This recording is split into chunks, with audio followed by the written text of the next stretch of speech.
Nice That You Looking At, The Smallest Man Who Ever Lived, is a song by the American singer-songwriter Taylor Swift from her 11th studio album, The Tortured Poets Department, 2024. She co-wrote and produced the song with Aaron Dessner. Described as a breakup song and a diss track. It begins as a simplistic piano ballad that features blinking programming before assuming a rock sound with distorted vocals in the bridge. The lyrics describe a man who flaunts the narrator, then ghosts her and attempts to buy drugs from her acquaintance.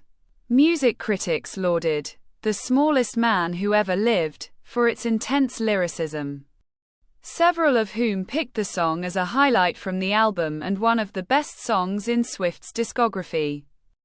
It reached number 18 on the Billboard Global 200 and the top 20 on the national charts of Australia, Canada, Ireland, New Zealand, and the United States. The song received certifications in Australia, New Zealand, and the United Kingdom.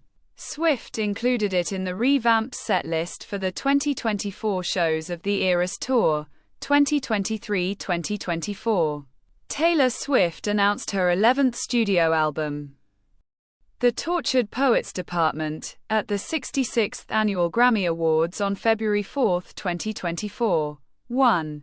She began conceiving it immediately after submitting her previous album, Midnights, 2022. And continued working on the record throughout 2023. She described it as a lifeline for her and an album that she felt was important to make.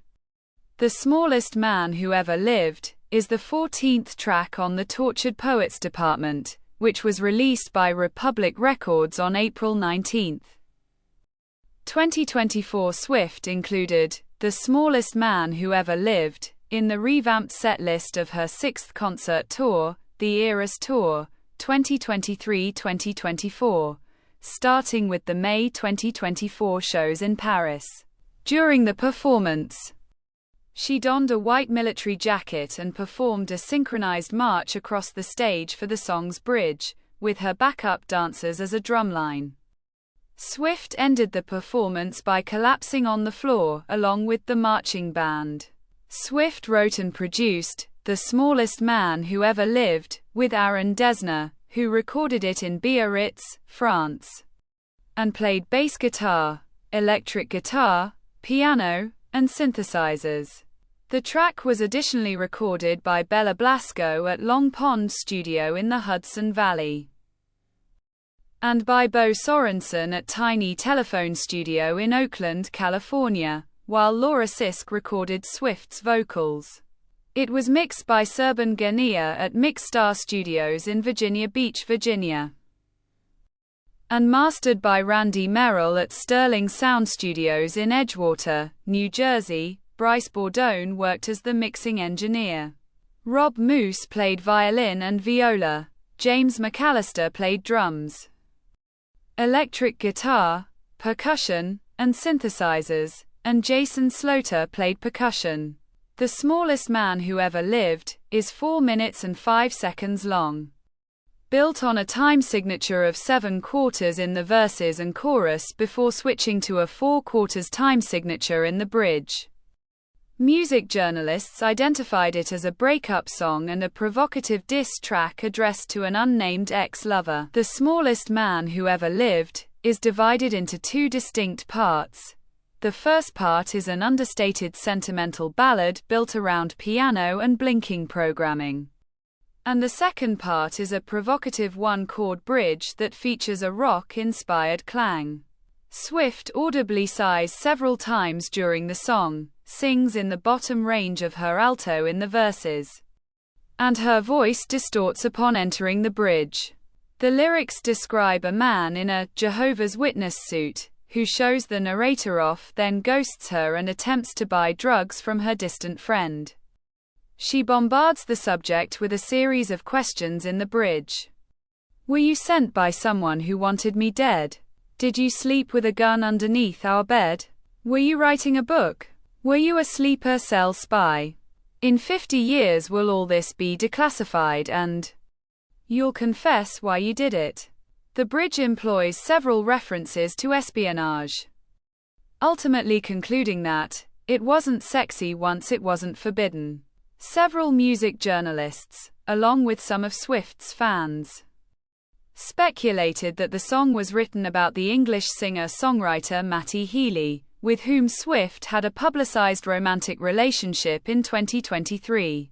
This was due to perceptions of his height, reported history of substance abuse, and a signature suit and tie he often donned during his performances. Ludovic Hunter-Tilney of the Financial Times argued such speculation missed the point of Swift's work. Healy's aunt, Debbie Dedes, reportedly acknowledged that he was the subject of the song and he will not be surprised by it. Several music critics picked "The Smallest Man Who Ever Lived" as a highlight from the Tortured Poets department and one of the best songs in Swift's discography. Jason Lipschutz from Billboard named it the best song on the album and its centerpiece track. And Ryan Fish from The Hollywood Reporter deemed it a standout track and the cruelest and most direct Swift has ever been. Mary Soroki of Consequence and Callie Ulgrim of Business Insider both similarly considered the song a highlight from the Tortured Poets department. Caroline Darney from USA Today selected it as the sixth best track on the album and opined that the bridge was the best in Swift's discography.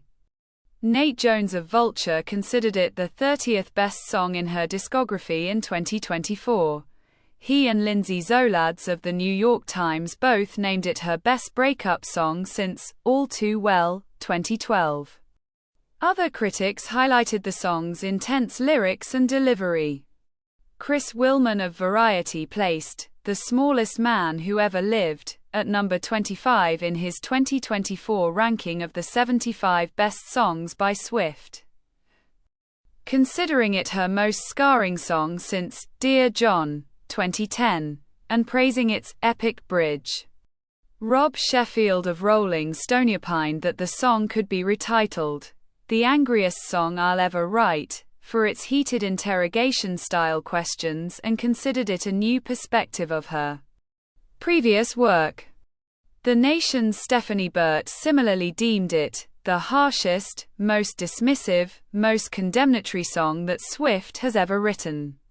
Lauren Webb from Clash praised the track's unrestrained bitterness, and Will Harris from Q described it as a vulnerable attack to the heartstrings. Hunter-Tilney lauded the song as a quietly venomous piano assassination.